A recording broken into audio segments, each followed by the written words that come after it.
I'm Olivia, but most people just call me Liv. My parents call me Livy, which I've always hated, but I've never bothered to correct them. I grew up in a family where everything revolved around one person, my older sister, Hannah.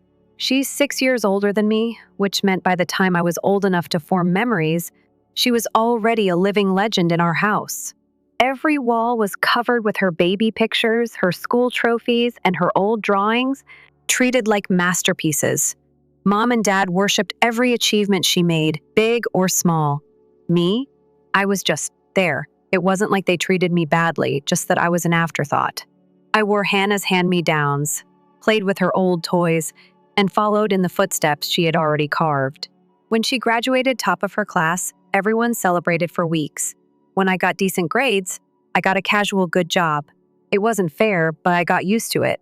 By the time I got to high school, Hannah had already left for college, and I thought maybe, just maybe, this would be my chance. Maybe my parents would finally see me. But no, every conversation still revolved around her.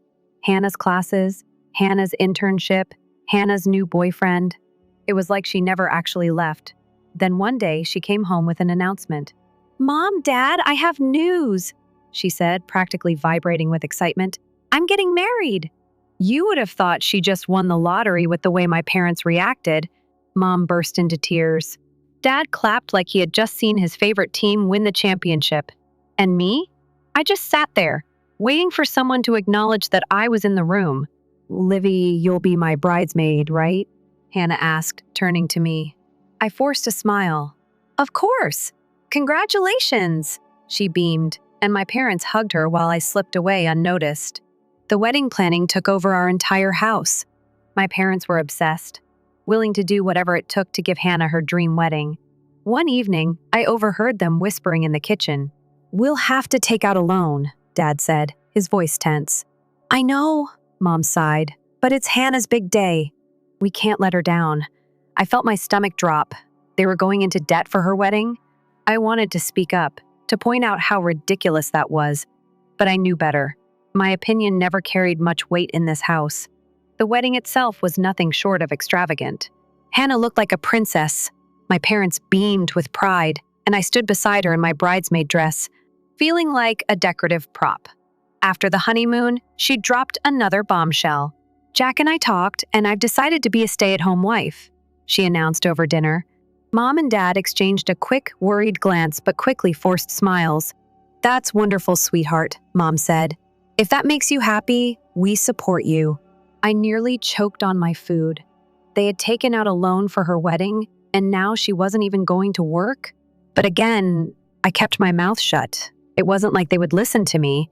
And then, just when I thought things couldn't get any more ridiculous, Hannah got pregnant. With twins? Our parents lost their minds. Twins! Dad kept repeating, shaking his head in amazement. Can you believe it? Oh, I could believe it. And I could also believe what was coming next. "We should help them buy a house," Mom suggested one evening. "They'll need the space with 2 babies on the way." Dad nodded. "We could make the down payment on a mortgage. There's that nice place not far from here." I couldn't stay quiet anymore. "Are you serious?" I blurted out. "You're already in debt from the wedding, and now you want to buy them a house?" Both of them turned to me like I had just spoken a foreign language. "Olivia," Mom said, her tone sharp, "this is what family does. We help each other." "Family?" I let out a dry laugh. "Since when has family included me?" Mom's expression hardened. "Don't be dramatic." I clenched my jaw, realizing this argument was pointless. They weren't going to change. The twins arrived a few months later, and my parents practically moved into Hannah's new house, which, yes, they had helped pay for. Meanwhile, I was finishing high school and trying to figure out my future. One night, I worked up the courage to approach them. "I've been looking at colleges," I said carefully. "I was wondering, could you help me with tuition?" They exchanged another one of their silent looks. "Well, sweetie," Dad started, scratching the back of his head, "we'd love to help, but we're still paying off the loan for Hannah's wedding. And we helped with the house. We can cover half," Mom added quickly, "but you'll have to figure out the rest on your own." It hit me like a punch to the gut. Half. That was all I was worth. After everything they had done for Hannah, I was getting scraps. But I knew there was no point in arguing. I swallowed the lump in my throat and nodded. Okay, thanks. I turned and walked to my room, my heart pounding. That night, lying in bed, I felt something inside me snap. I was done being second place. I didn't know how yet, but I was going to change my story. Even if it meant leaving them all behind, college was supposed to be my fresh start. A way to finally step out of Hannah's shadow and be my own person. But with my parents only covering half my tuition, I had to make up the difference myself. That meant picking up a job waiting tables at a busy diner near campus. It wasn't glamorous, but it paid the bills. Between classes, work, and studying, my life became a non-stop cycle of exhaustion. I barely had time to sleep, let alone socialize. But I kept telling myself it was temporary. Just 4 years of grinding, and then I'd have my degree, my future, my freedom. At least, that was the plan. Then, one Friday evening after a brutal double shift, I dragged myself home, dreaming of nothing but my bed. But as soon as I stepped inside, I was met with the unmistakable sound of screaming children. I barely had time to process what was happening before Hannah's voice rang out. Oh, thank God you're home, Liv. Jack and I haven't had a date night in forever. Watch the twins for a few hours, okay? Before I could even open my mouth, she was out the door. I stood there, stunned, staring at my 2 3-year-old nephews as they rolled around on the living room floor like feral animals. Mom walked in from the kitchen, completely unfazed. Your sister's exhausted, Livy. She deserves a break. I ran a hand down my face, frustration bubbling in my chest. I'm exhausted too, Mom. I just got off work. Mom waved off my complaint like it was nothing. It's just for a few hours. Besides, it'll be good practice for when you have your own kids one day. I wanted to scream. Kids? I was barely keeping myself together, and they thought I had time to play babysitter every weekend? But that's exactly what it became. Like clockwork, Hannah would drop off the twins, disappear for hours, and I'd be left to deal with the chaos. If I tried to object, Mom would give me the same tired lecture about family and how I needed to be more understanding. And Dad? He didn't even look up from his newspaper. Your sister needs the help. You should be glad to do it. Glad. That word made me want to throw something. One Saturday, after a particularly grueling week of exams, I hit my breaking point. Hannah showed up, dumped the twins on me, and left before I could protest. Not even 5 minutes later, they were screaming, fighting over a toy truck like their lives depended on it. Enough, I snapped, rubbing my temples. Just sit down and be quiet for 5 minutes. Of course they didn't listen. Mom strolled in, completely oblivious to my misery. You look tired, Livy. You really should take better care of yourself. Something inside me snapped. Are you kidding me? I turned to face her, heart pounding. I'm tired because I work. I study. And on top of that, I have to babysit every weekend, while Hannah gets to do whatever she wants. When do I get a break, Mom? When does anyone care about what I need? Mom sighed, like I was being difficult on purpose. Elizabeth, it's Olivia, I cut in sharply. Not Livy, not Sweetie. Olivia. Her lips pressed together. You're being selfish. Your sister has 2 kids to take care of. You don't know how hard that is. I let out a bitter laugh. Oh, I know exactly how hard it is, because I'm the one raising them half the time. Dad, who had been silent up until now, finally spoke. That's enough, Olivia. I turned to him, disbelief coursing through me. Enough? Enough? Do you have any idea what it's like to feel like you don't matter? Like no one even notices when you're struggling? My voice cracked, but I pushed forward. I've done everything I'm supposed to do. I work. I study. I don't ask for anything. And yet, when I need help, suddenly there's nothing left to give. Why is that, Dad? Silence. For the first time in my life, I saw something in my parents' eyes that looked a lot like guilt. But it was fleeting. Mom crossed her arms. This is what family does, Olivia. I exhaled sharply, shaking my head. No, this is what you do. You prioritize Hannah over everything and expect me to just accept it. More silence. I swallowed hard, chest heaving. I'm done. Dad frowned. What do you mean, done? I mean, I'm moving out. Mom's face twisted in shock. Don't be ridiculous. I'm serious, I said, my voice firm. I can't do this anymore. Dad scoffed. And where do you think you're going to go? You can't afford to live on your own. I'll figure it out. Mom shook her head. You're overreacting. You'll regret this. I forced a smile. I think I'll be just fine. With that, I turned and walked away, ignoring their protests. That night, I packed my things. Not everything, just the essentials. My textbooks, my laptop, a few changes of clothes. As I zipped up my bag, I felt something I hadn't in years: relief. I was scared, sure, but I was also free. I had no idea what came next, but whatever it was, at least it would be my choice. And that? That was worth everything. Walking out that door was the hardest thing I'd ever done. Not because I had any doubts I didn't, but because deep down I knew my parents wouldn't come after me. I kept expecting a call, a text, anything. But the silence was louder than words. For the first few nights, I crashed on my friend Mia's couch, grateful that she didn't ask too many questions. She just handed me a pillow and let me be. I needed that. No lectures, no guilt trips, just space to breathe. But I couldn't stay there forever. After scouring online ads, I found a girl from my study group, Rachel, who needed a roommate. We scraped together just enough for a tiny apartment in a questionable neighborhood, but it was ours. No hand-me-downs, no favors. Just something we built for ourselves. It wasn't glamorous.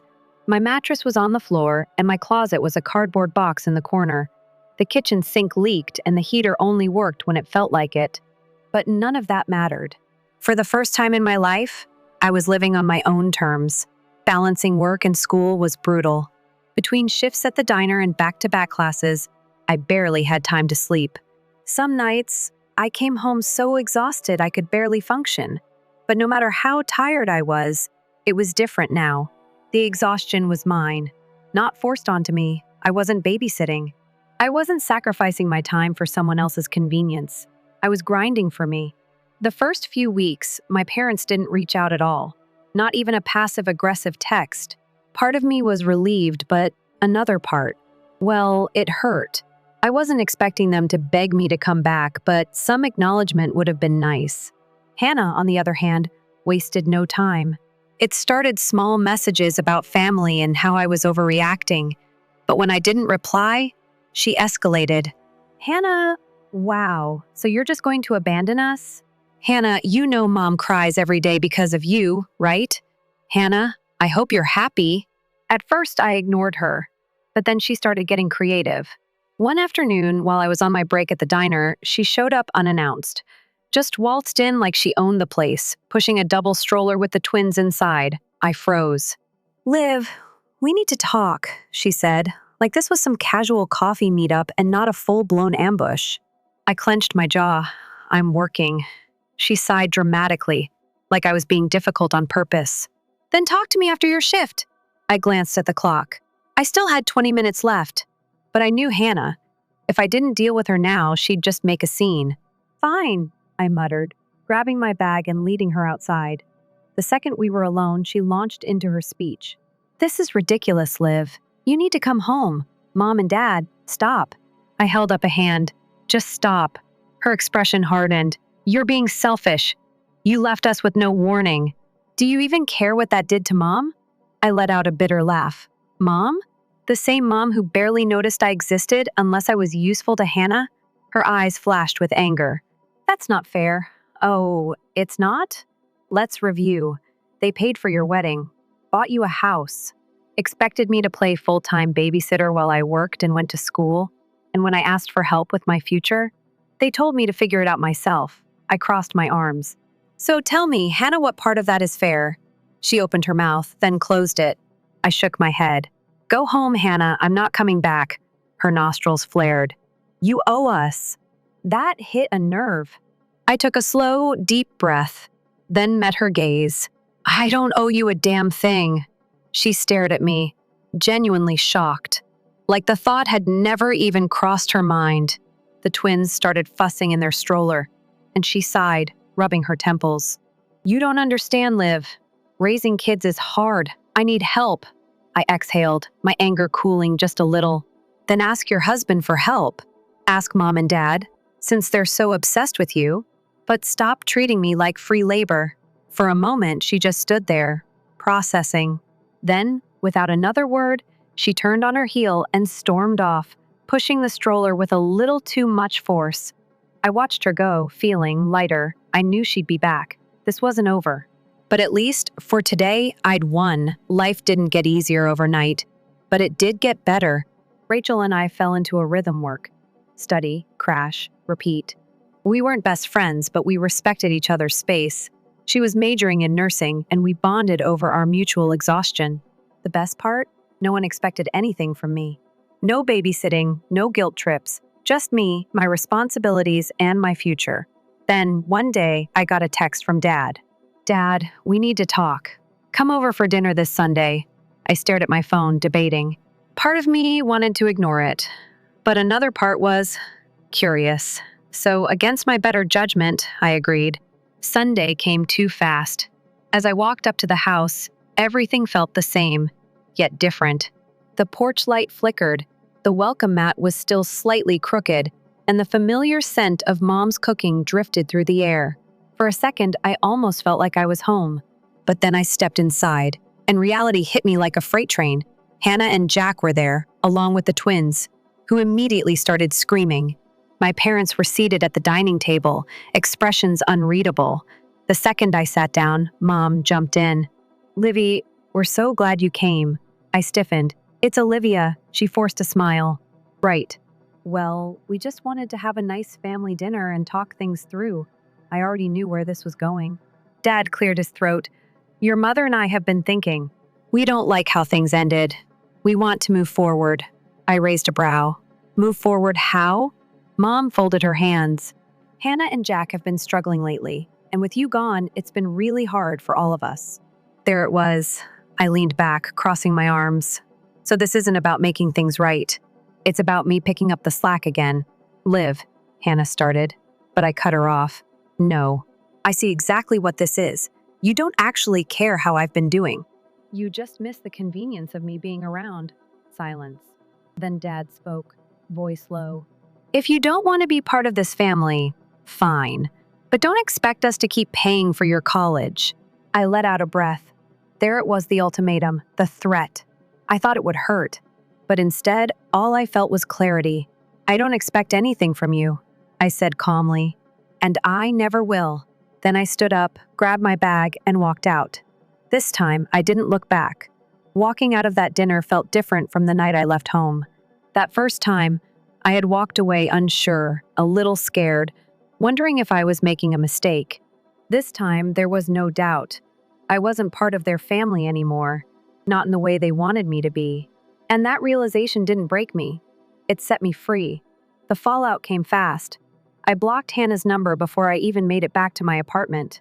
I knew she'd try to guilt trip me, and I wasn't in the mood for another round of "you owe us." Mom and Dad, though, they were harder to ignore. The next morning, I woke up to a long, dramatic email from Mom. "Mom, we're disappointed in you, Olivia. Family is supposed to stick together, but you've made it clear that you only care about yourself. I don't know where we went wrong with you. You've broken our hearts." I sighed, rubbing my temples. It was classic Mom turning everything into a personal betrayal instead of actually listening. I didn't reply. Instead, I poured all my energy into work and school. Without my parents' financial help, I had to take on more shifts at the diner. It wasn't easy, but I made it work. I learned to stretch every dollar, to budget down to the last cent. It was exhausting, sure, but at least I was doing it for me. Months passed, and the silence stretched between me and my family. No calls, no texts, no "how are you?" just absence. And for the first time, I realized I was okay with that. Rachel, my roommate, was the first to notice the change in me. One night, as we sat on our tiny couch eating takeout, she gave me a knowing look. "You seem lighter," she said. I raised an eyebrow. "Lighter?" She nodded. I don't know. Like you're not carrying something heavy on your shoulders anymore." I thought about that for a moment. About all the years I spent waiting for my parents to see me. About all the times I bent over backward for Hannah, hoping she'd do the same for me someday. But now, I didn't care. "Yeah," I admitted. "I think I finally let it go." Rachel grinned. "Good. About time." Life didn't magically become easy after that, but it became mine. I started saying yes to things I never had time for before. late-night study sessions that turned into deep conversations, cheap road trips with Rachel just to get out of town for a weekend, even little things like sleeping in on Sundays instead of waking up to babysit. And then, out of nowhere, came the unexpected. "Dad, can we talk?" Just 3 words. No dramatic guilt trip, no accusations, just a question. I stared at the text, debating. A few months ago, I would have ignored it. But something about how simple it was made me pause. So, against my better judgment, I replied, "Me? What do you want to talk about?" He responded almost immediately, "Dad, just meet me for coffee." Curiosity won out over skepticism. We met at a small cafe near campus. When I walked in, he was already sitting at a table, looking strangely nervous. It was a rare sight, Dad, unsure of himself. I sat down, crossing my arms. "All right, talk," he exhaled slowly. "Your mother doesn't know I'm here." That alone was surprising. He hesitated. "I don't like how we left things." I leaned back. "You mean how you threatened to cut me off if I didn't come back and babysit?" He flinched. "Yeah, that." For a moment, he just stirred his coffee, looking uncomfortable. Then, finally, he sighed. "You were right," he admitted. "We took you for granted. Your mom, she's never going to see it. Not the way you do." But I do. I blinked, caught off guard. Dad had never been the emotional type. He was the kind of man who solved problems by throwing money at them. Apologies weren't in his vocabulary. And yet, here he was, admitting he'd been wrong. "I should have stood up for you more," he said. "I should have seen what was happening. I didn't. And for that, I'm sorry." Something in my chest tightened. I wanted to hold on to my anger, to throw his mistakes back in his face. But the truth was, I had already moved on. So I let out a slow breath. "Okay." He looked up. "Okay?" I nodded. "I'm not saying everything's fine now, but I appreciate the apology." Dad hesitated, then reached into his pocket and slid a check across the table. "Consider this a peace offering," he said. I looked down. It was made out to me. Enough to cover what my parents had promised to pay for my tuition. I stared at it, then back at him. "Is this coming with strings attached?" "No," he said firmly. "No strings. No expectations. Just me trying to do the right thing, even if it's late." For a long moment, I just sat there, debating. Then, finally, I took the check. "Thanks, Dad." A small, almost relieved smile tugged at his lips. "You're welcome, kiddo. It wasn't a perfect fix. It wasn't some magical moment where everything was suddenly fine, but it was a start." I didn't know if I'd ever have a real relationship with my family again. I wasn't sure if I even wanted one. But what I did know, I was finally free to decide. And for the first time in my life, that was enough. Taking the check from my dad should have felt like a win. It was an apology, an acknowledgement of everything I had gone through, and the money I needed to finally get through college without drowning in debt. But for some reason, it didn't feel like victory. It felt like a test. I kept waiting for the other shoe to drop for a follow-up message from him, maybe in a veiled attempt at pulling me back into their lives. But days passed, then weeks, and nothing happened. No strings, no expectations, just like he promised. I cashed the check and used it exactly how I intended to pay off the tuition debt that had been hanging over me like a storm cloud. It was like coming up for air after months of struggling to stay afloat. For the first time, I wasn't constantly running calculations in my head about how I was going to make things work. For the first time, I felt secure. I focused harder than ever on my classes, pouring myself into my studies like my life depended on it because, in a way, it did. I couldn't afford to fail.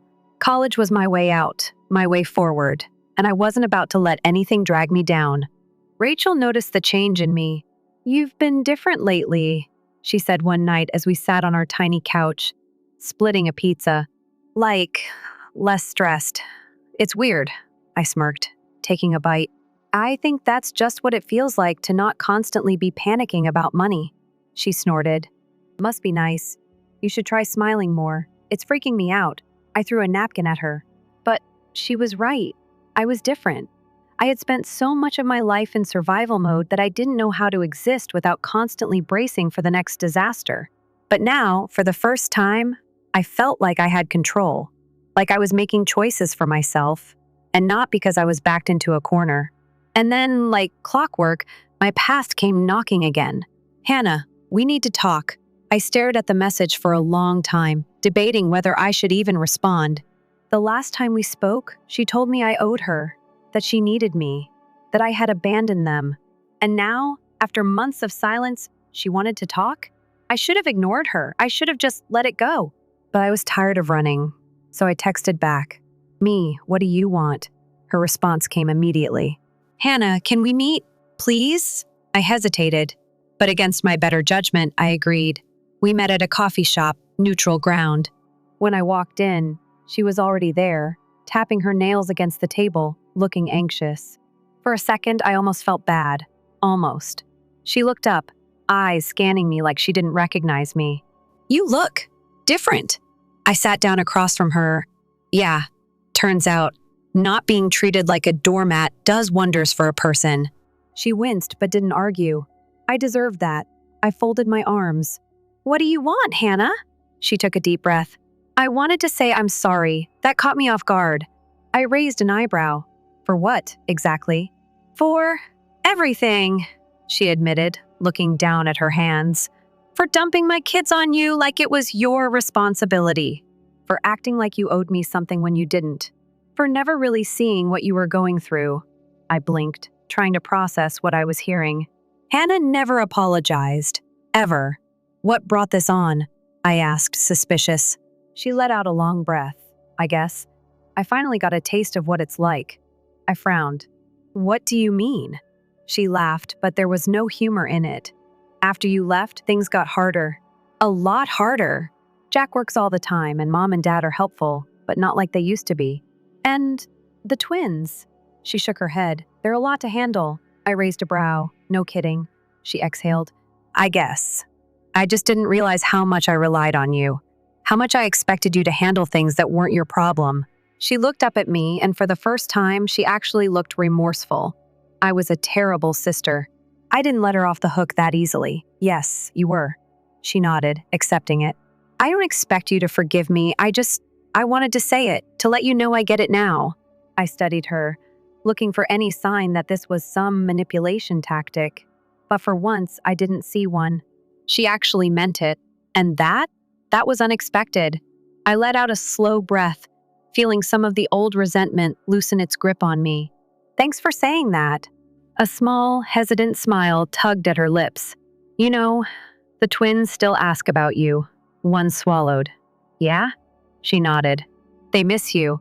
I looked down at my coffee, heart twisting. I miss them too. They weren't the problem, it was never them. But I wasn't ready to just jump back in. I miss them too, I admitted.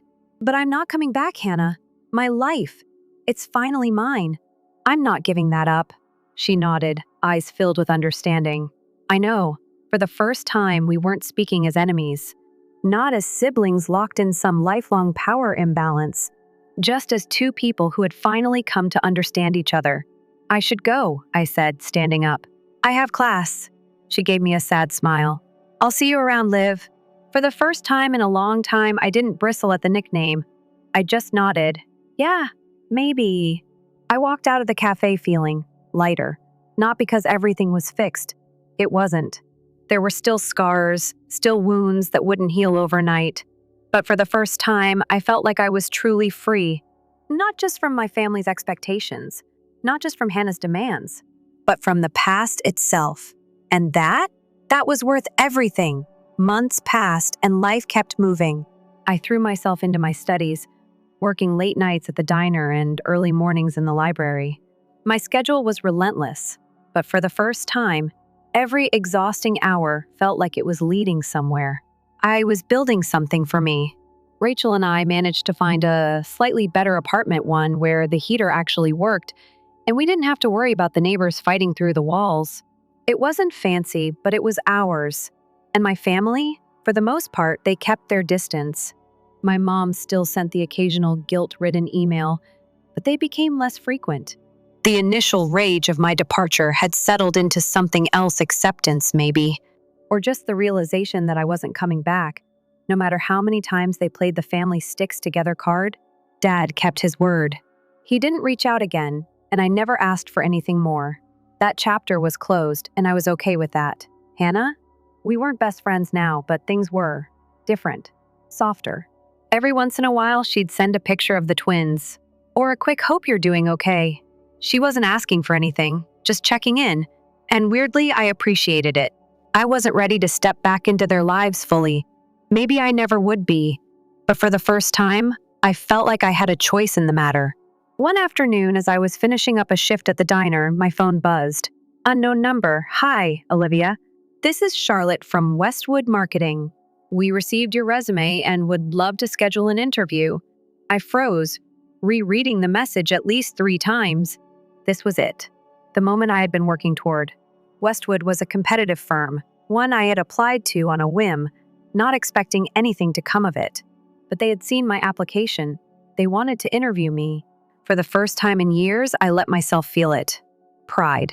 Not because my parents approved. Not because someone else told me I was good enough, but because I knew I was. I typed out a response, my hands shaking slightly. Me, thank you. I'd love to schedule a time. I hit send and let out a slow breath.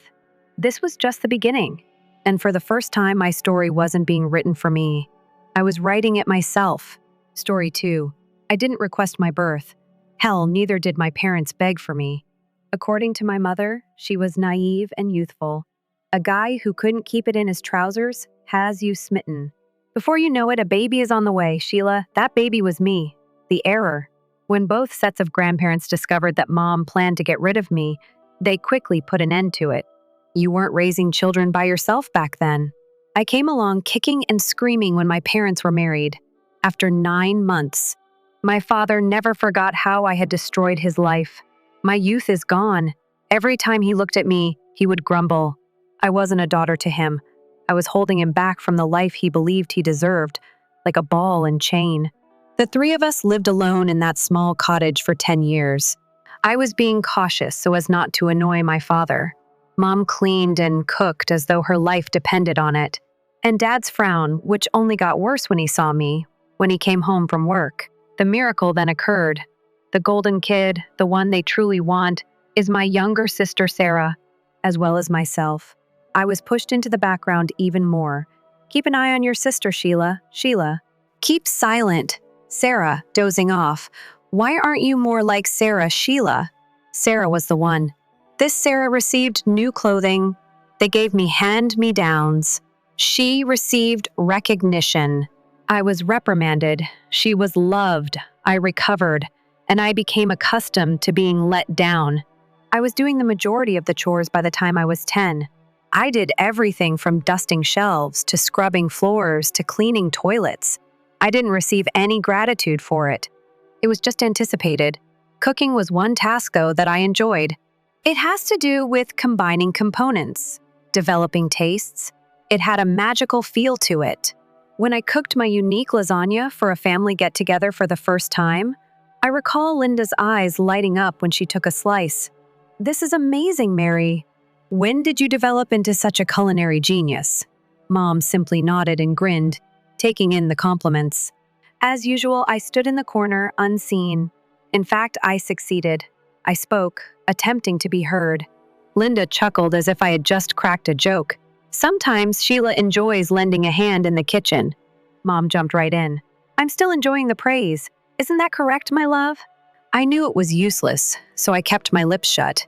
In any case, nobody ever trusted me.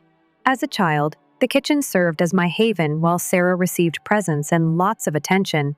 Pots and pans were comforting to me. I could cook a mean pot roast that even my dad couldn't complain about by the time I started high school. He would cram food into his lips and moan, "Not bad." That was excellent praise coming from him. But providing for my family wasn't the only goal. My aspirations were loftier. I would close my eyes and visualize it every night. My own eatery, full with satisfied patrons who are enjoying my creations. I lost my composure one evening at supper. One day, I hoped to establish a restaurant. I spoke without thinking. The ensuing hush was deafening. Sarah then laughed. Are you a restaurant? Mom had a worried expression, as if I had just declared my desire to become an astronaut. Dad didn't even raise his head from his dish. Restaurants constantly fail. In a month, you would be bankrupt. However, I can cook well, I objected. Everyone enjoys my cuisine, Dad said. Everyone enjoys free food. They wouldn't have to pay for it, though. With a sickly, sweet voice, Sarah spoke out. You might be able to work at McDonald's. I've heard they're constantly recruiting, Sheila. When college time arrived, my goal was to enroll in the top culinary school available. Dad agreed to pay for it, which shocked me. This is what you inherited, he remarked sternly. There's nothing more to expect. The savings, the house, Sarah has all of that. To be honest, I was too thrilled about culinary school to care that I should have been hurt. This was my opportunity to demonstrate my abilities, get knowledge from actual cooks, and improve my craft. For the first time in my life, I felt like I belonged anywhere after all the cutting that went on in college. My teachers commended my inventiveness, and my pupils truly enjoyed the food I prepared. But when I graduated without any money for a place of my own, reality hit me hard. I was forced to return home.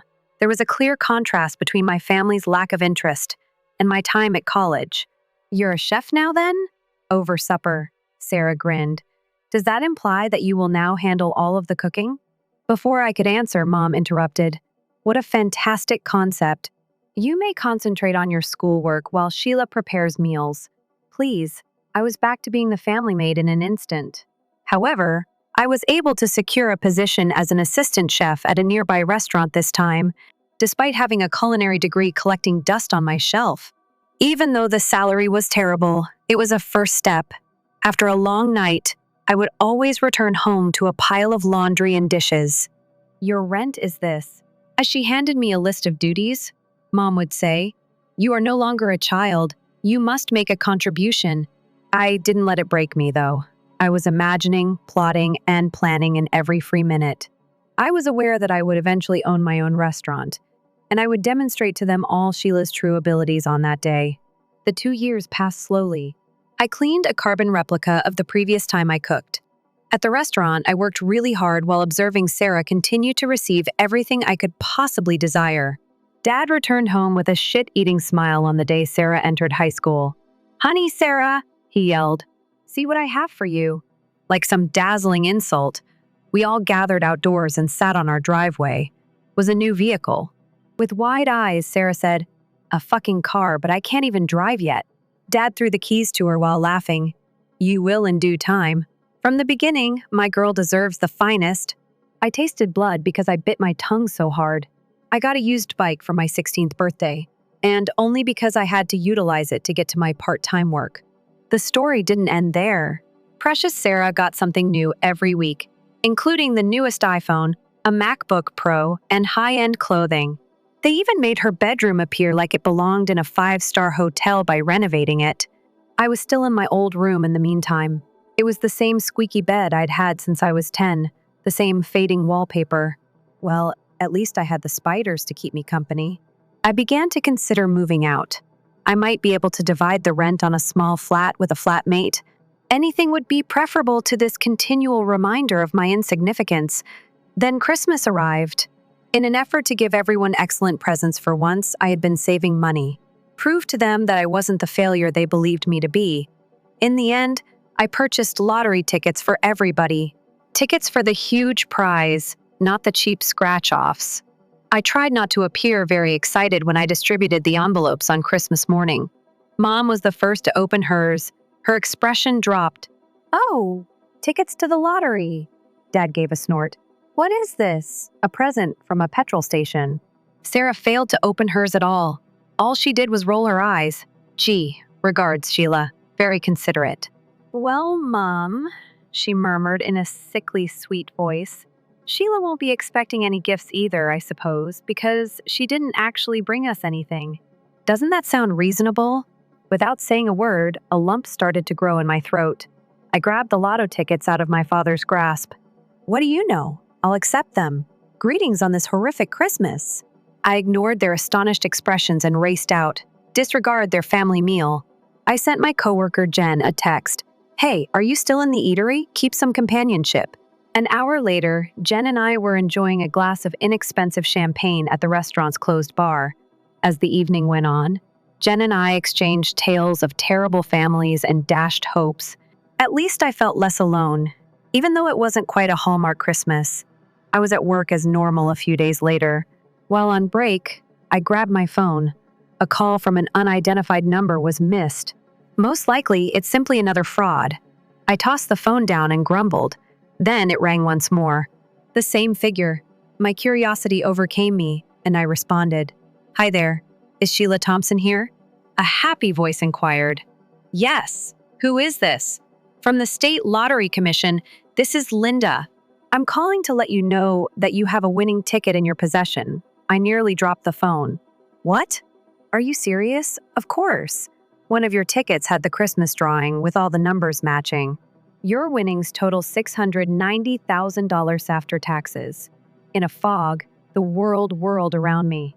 I made my way home. My thoughts were racing. It was this, my opportunity to create my own restaurant at last, to demonstrate my abilities to everyone. I was so excited that I rushed through the front door. You'll be shocked by what transpired. As if I had sprouted a second head, they were all seated at the kitchen table and watching me. I was the lottery winner. One of the tickets came out of my mouth.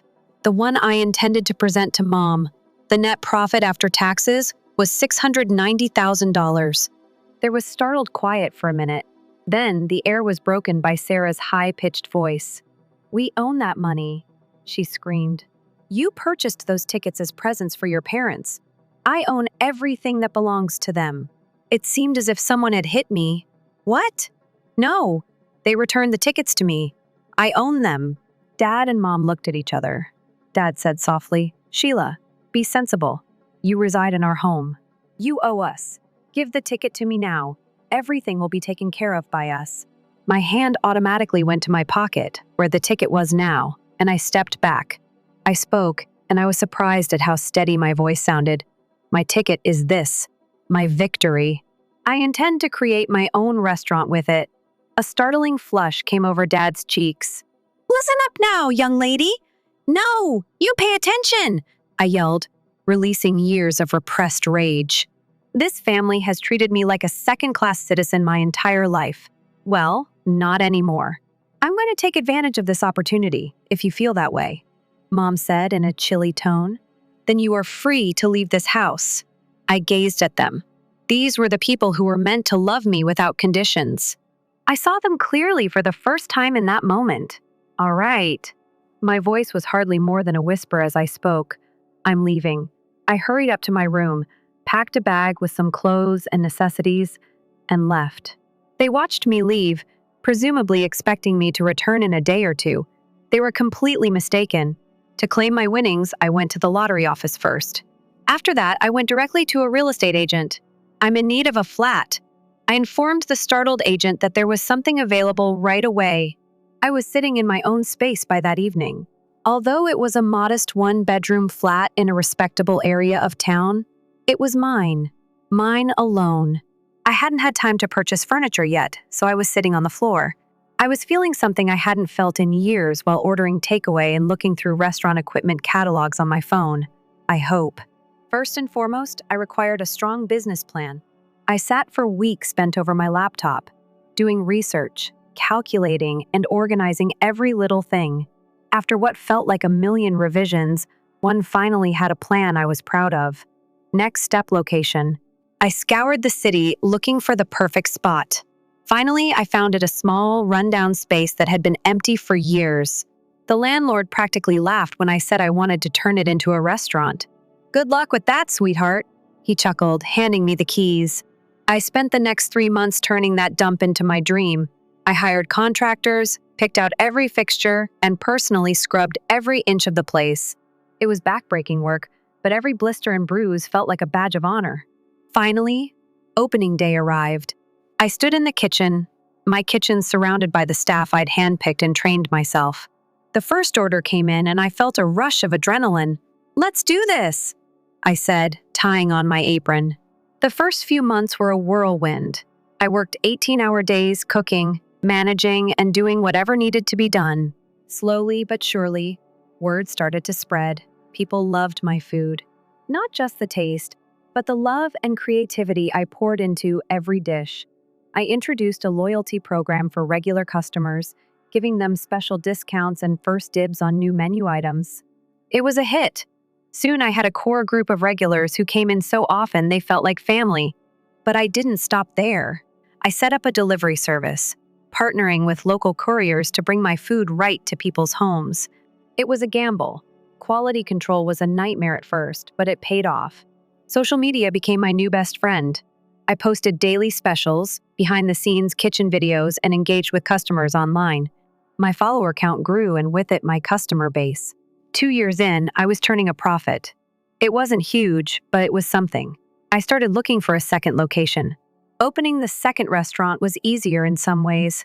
I knew what I was doing now, but harder and others. Suddenly, I couldn't be everywhere at once. I had to learn to delegate, to trust my staff, to maintain my standards when I wasn't there. But we made it work. And 3 years after that, I opened my third location. Before I knew it, I was the owner of a successful restaurant chain. Me, Sheila Thompson, the girl who was never supposed to amount to anything. I won't lie.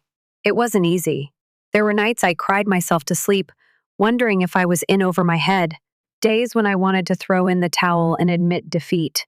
But every time I walked into one of my restaurants, saw the happy customers, smelled the delicious food, I knew it was all worth it. It was just another Tuesday. I was in my office going over the books for my newest restaurant when my phone rang. I glanced at the screen and froze. It was a number I hadn't seen in years. Home. For a moment, I considered letting it go to voicemail, but curiosity got the better of me. Hello? I answered, my voice cautious. Sheila, it was Mom. Look, I know we've had our differences, but we need your help. It's about Sarah. Of course it was. It was always about Sarah. What about her? I asked, trying to keep my voice neutral. Dad's voice came on the line. She's in trouble, Sheila. She lost her job. They're accusing her of theft, and now no one will hire her. We were hoping you might have a position for her at one of your restaurants. I almost laughed. After everything they put me through, they had the nerve to ask for a favor. But then I thought about Sarah. Despite everything, she was still my sister. Let me talk to her, I said. Sarah came on the line, her voice small and scared. Sheila, I'm sorry for everything. I desperately need help. I closed my eyes, took a big breath. Okay, I said finally. I'll offer you a job, but listen up. There's no particular treatment. You goof up, you're out. Got it? Yes. Thank you. Thank you, Sarah gushed. The next morning, Sarah arrived there precisely on schedule, looking frightened yet determined. I put her to work as an administrator, starting her with simple chores and then expanding her responsibilities. To my surprise, she seemed to take it seriously. She was attentive during training, asked appropriate questions, and didn't grumble about the job. Sarah had a breakdown one evening when we were wrapping things. I have to be honest with you, she cried. I didn't take anything from my previous position, my supervisor. He made an effort to push himself on me. He accused me of being a thief and dismissed me when I resisted. A wave of defensive rage swept through me. How come you didn't report him? Who would think I was superior to him? Sarah dabbed at her eyes. I was terrified. Sheila, I had no idea what to do. I think you're real. Pulling her into an embrace, I murmured. And I will assist you, will I? Together, we'll work through this over the coming weeks. I pushed myself into teaching Sarah what I knew about restaurant management. Like a sponge, she absorbed everything, eager to study and establish her worth. I was both proud and uneasy as I saw her manage a flurry of clients with assurance. Although Sarah was showing herself to be a quick learner and a diligent worker, a persistent voice in the back of my mind cautioned me against letting my guard down entirely. Everything appeared to be ideal at first. I had never witnessed Sarah's level of excitement for her profession before. She was the last to depart and the first to arrive, volunteering for the most difficult jobs and taking up extra shifts. Then, however, I began to hear whispering. I initially wrote them off as trivial office rumors. However, the rumors became louder and more persistent as the days passed. My chief chef, Boss Marco, drew me away. One day, I believe you should be aware of something. Your sister. She has been causing issues with her words. A shiver went down my back. What sort of things? Marco seemed uneasy. She has been complaining about our low pay. that all of the profits are being kept for yourself. She has even proposed that we go on strike. What I was hearing was unbelievable. That is absurd. You are all aware of how narrow our margins are. I have always been open and honest about the money. We are aware. I was told by Boss Marco that none of us are buying it. There's more, though.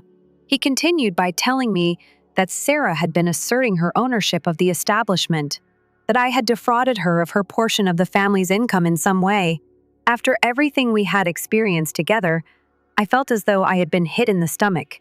Once I had given her another opportunity, she paid me back in this way. That night, my hands trembling with disappointment and rage, I faced Sarah. "Do you believe you're accomplishing something?" I insisted.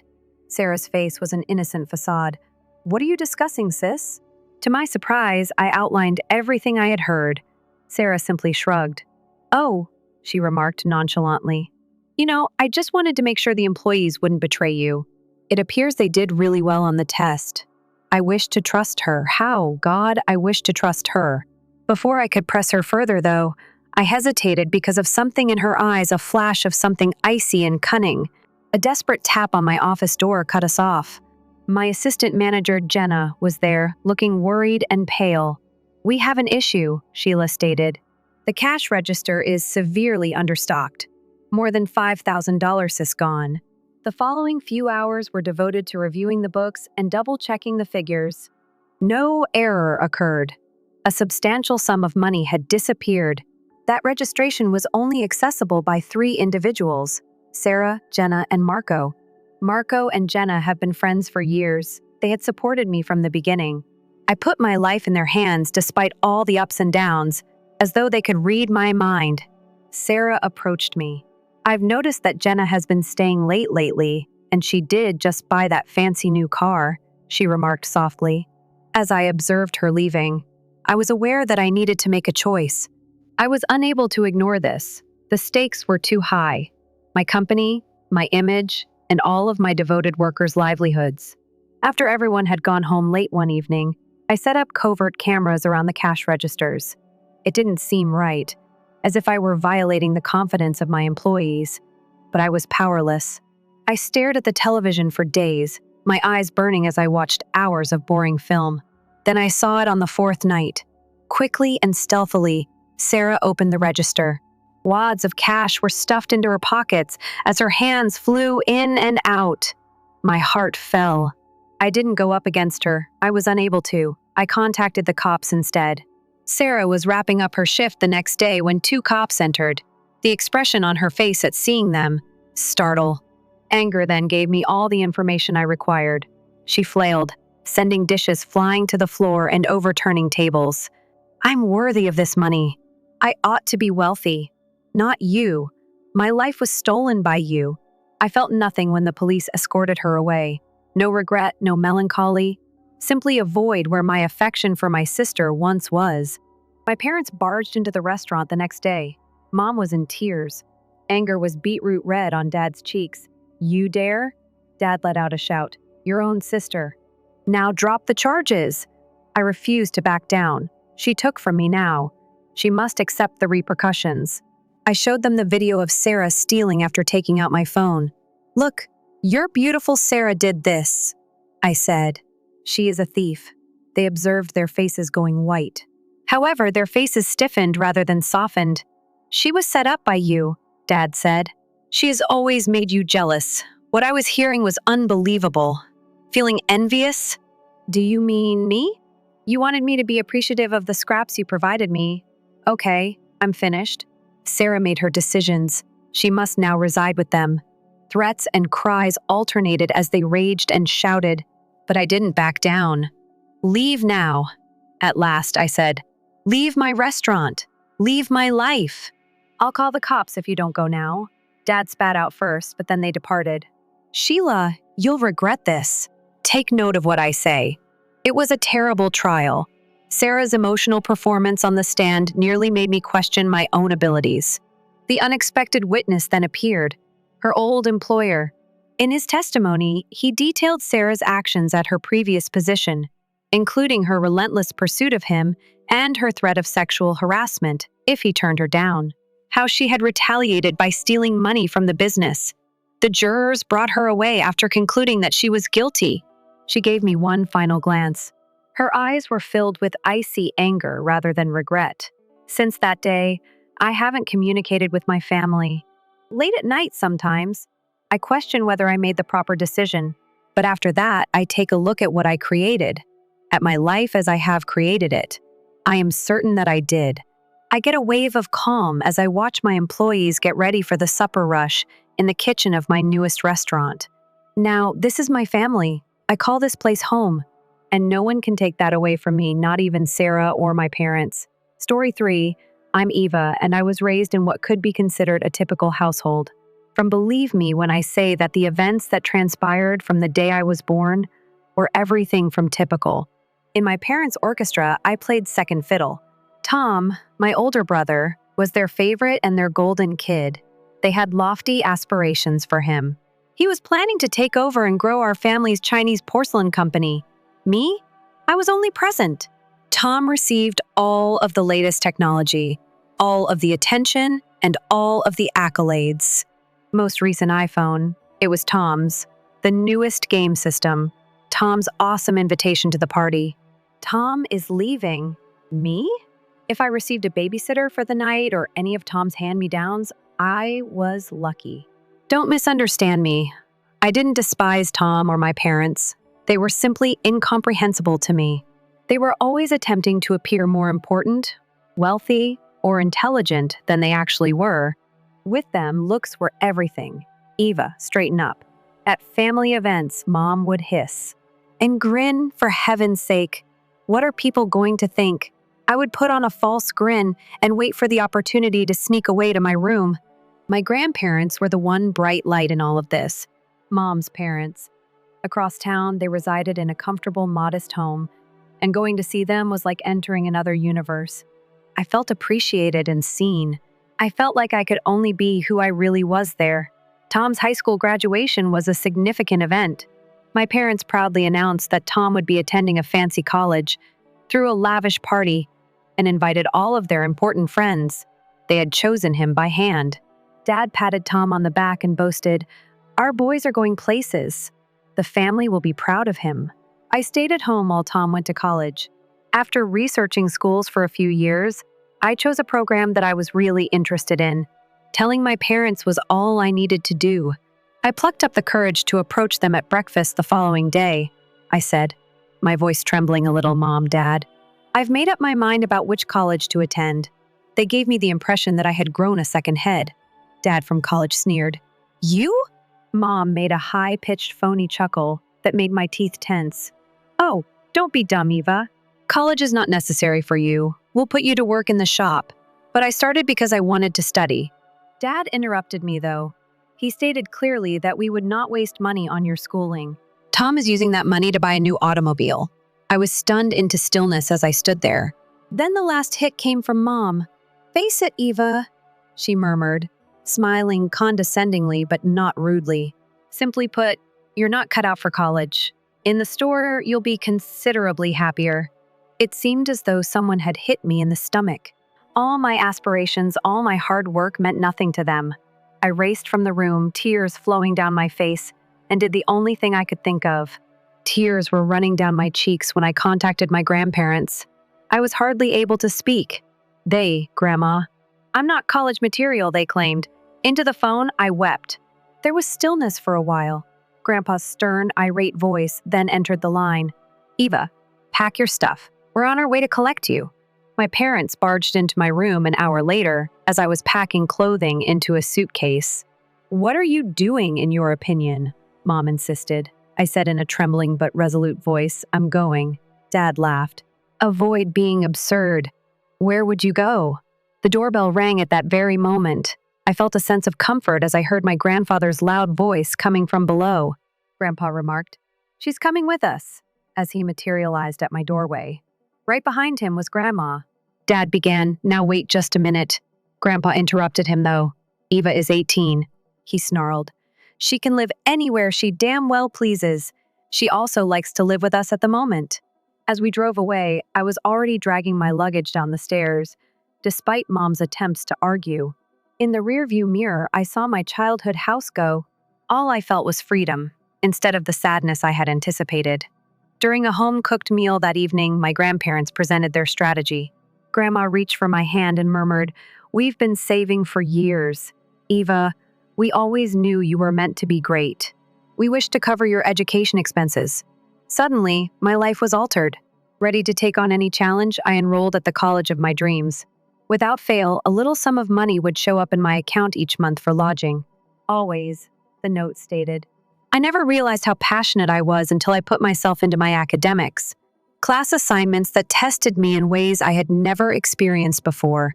Late evenings spent in the library, and contentious discussions. I thoroughly enjoyed it. My professor once took me aside after I finished a particularly challenging project. Eva, with a rare grin on her normally grim face, she replied, "I'm impressed.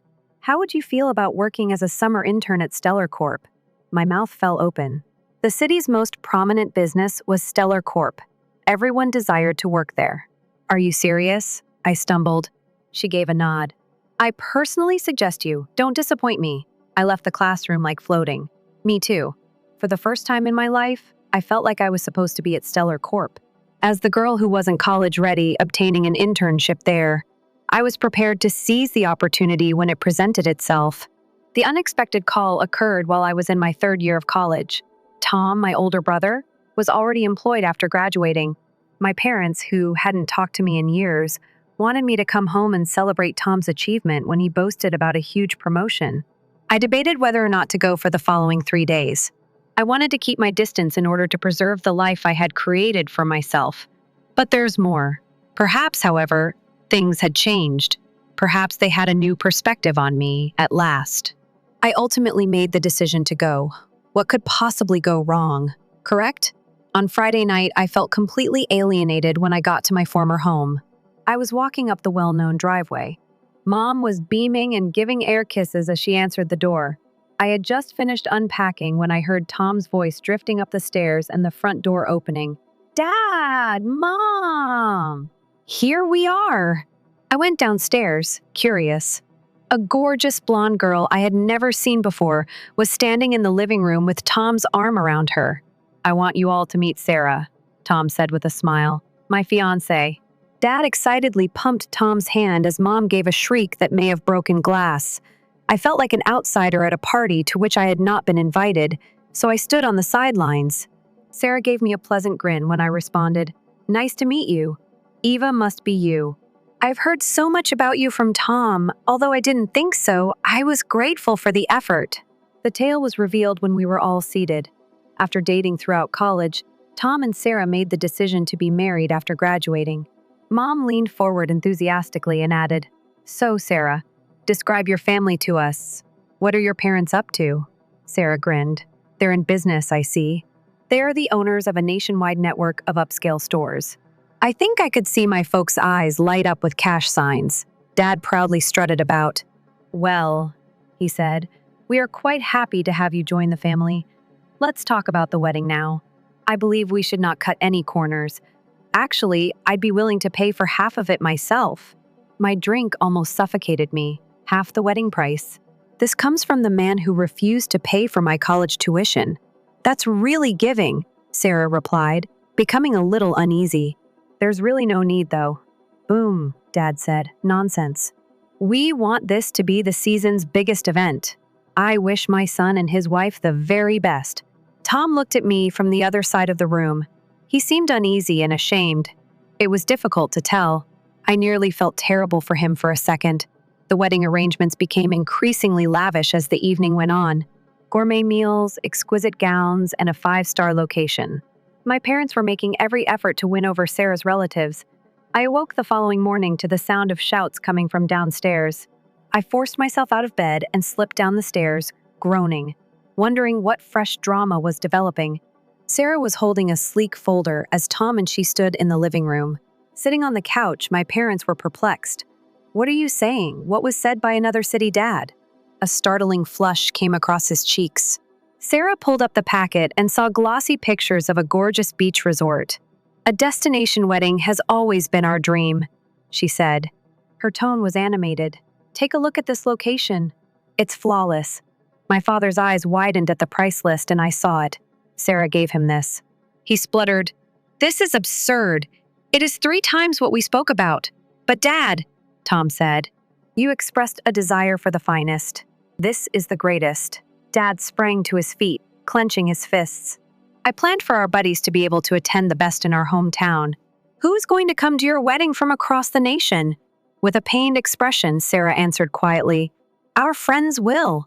The dispute swiftly got out of hand. While Tom and Sarah insisted on the travel itinerary, Dad insisted on a local wedding. I had the impression that I was watching a tennis match as I stood in the corner. The 2 sides of my skull were rotating back and forth. Dad finally lost it. "Enough. Either this is how I want the wedding to go, or you're on your own." There was silence in the room. I had never seen Tom's face appear so harsh. "All right," he answered icily. "We'll handle it ourselves." Then he took Sarah's hand and rushed out, slamming the door shut behind them. Dad's face was in his hands as he fell into the couch. Mom spoke comforting words as she hovered around him. I stood clumsily, unsure of what to do. Quietly, I murmured, "I'm going back to college." Neither of them answered.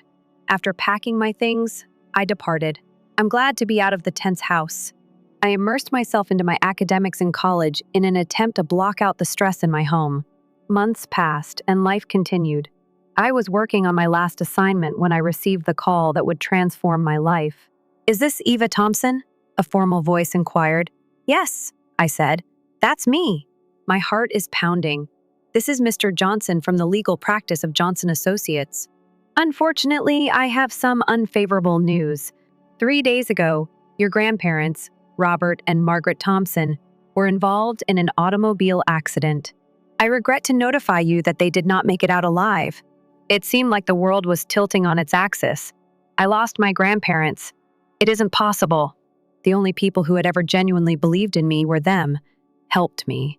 I was pulled back to reality by the lawyer's voice, "Miss Thompson. We need to talk about something else. Your grandparents will." As Mr. Johnson emphasized that I was the only recipient, I listened in a fog.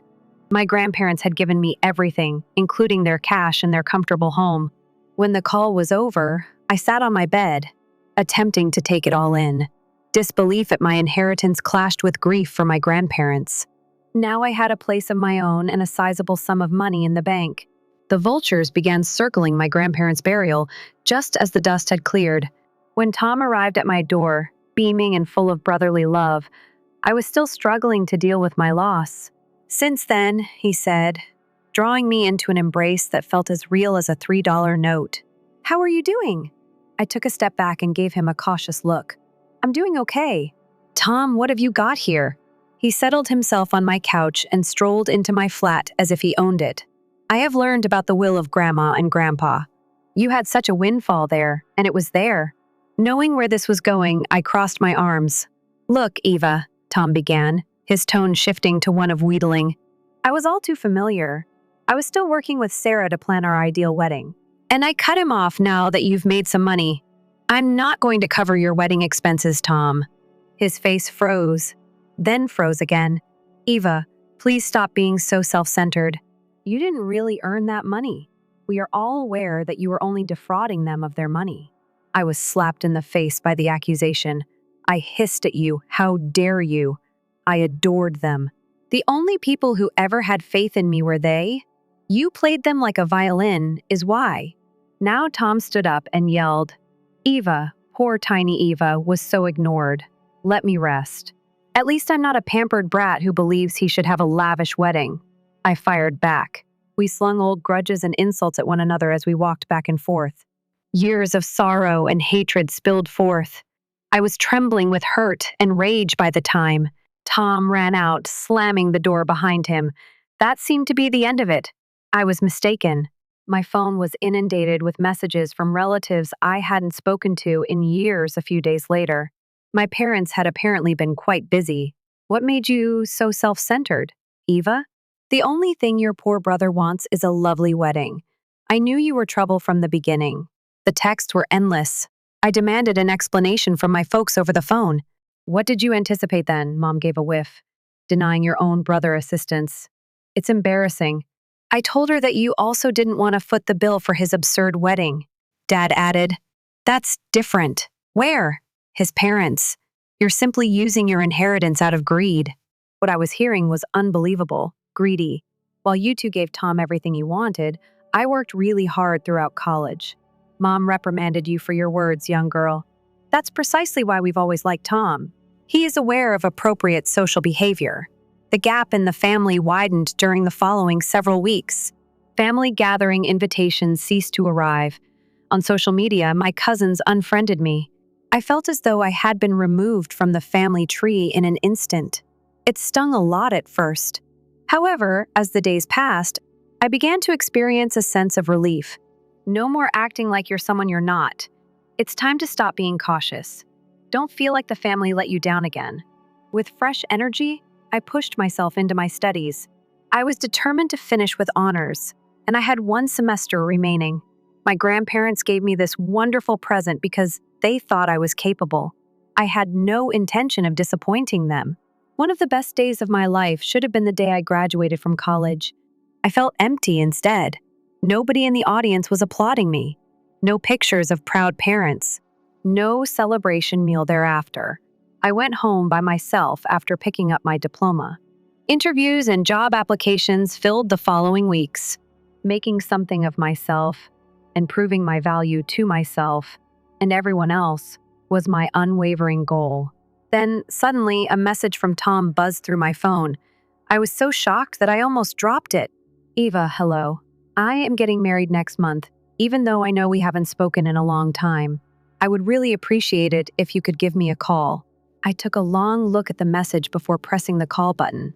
Eva? Tom's tone was tentative. I appreciate you calling. Look, I made a mistake. I've been reflecting a lot on how we all treated you. Even me. I was an overindulgent brat. I apologize as well. I became silent in shock. Eva, he added, you're my sister. You and our entire family. To me, you are significant. On my special day, I want everyone to be present. Say you'll come, please.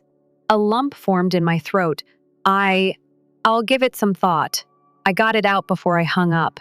On the wedding day, I was standing outside a classy hotel with a pricey present in my hand and felt as though I was going to enter a lion's lair.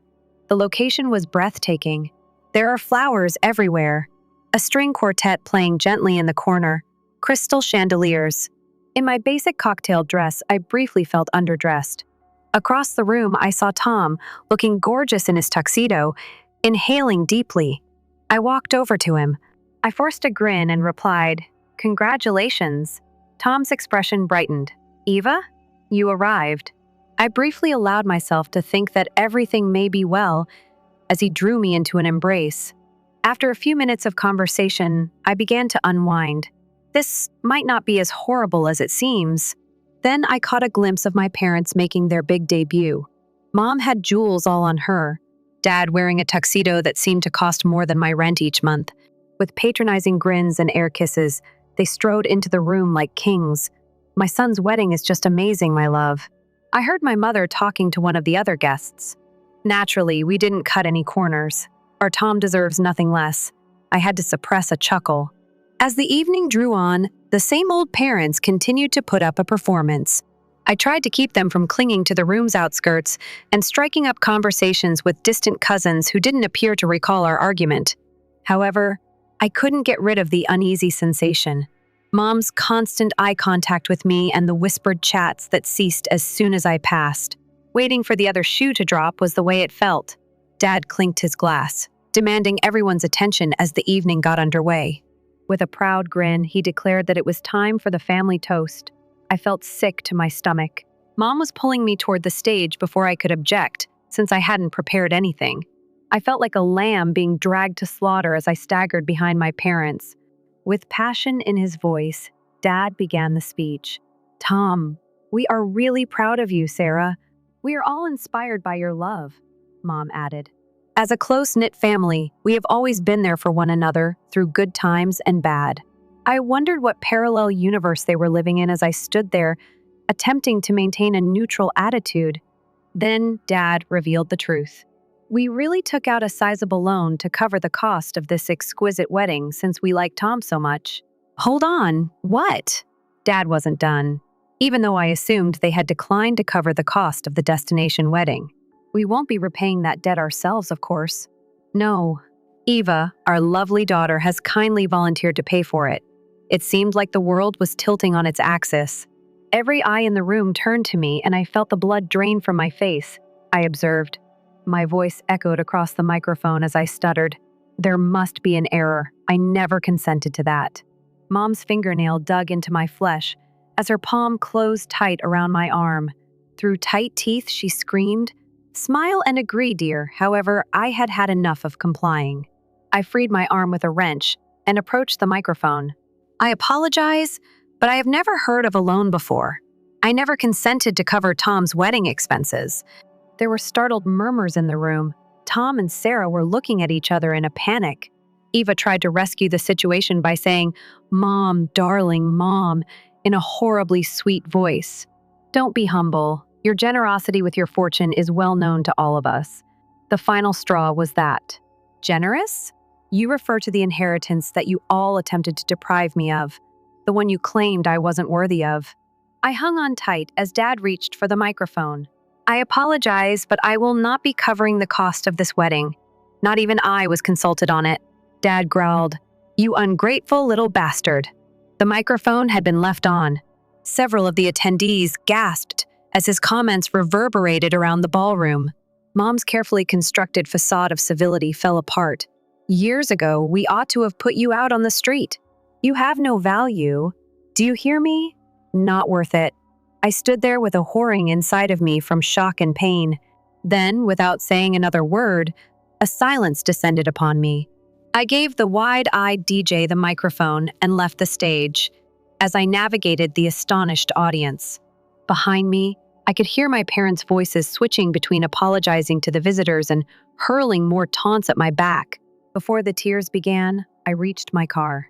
My phone burst with messages as I was driving home, most of them accusing, but others encouraging. At home, I blocked them all. With my head spinning, I double-locked the door and collapsed to the ground. Was everything a setup?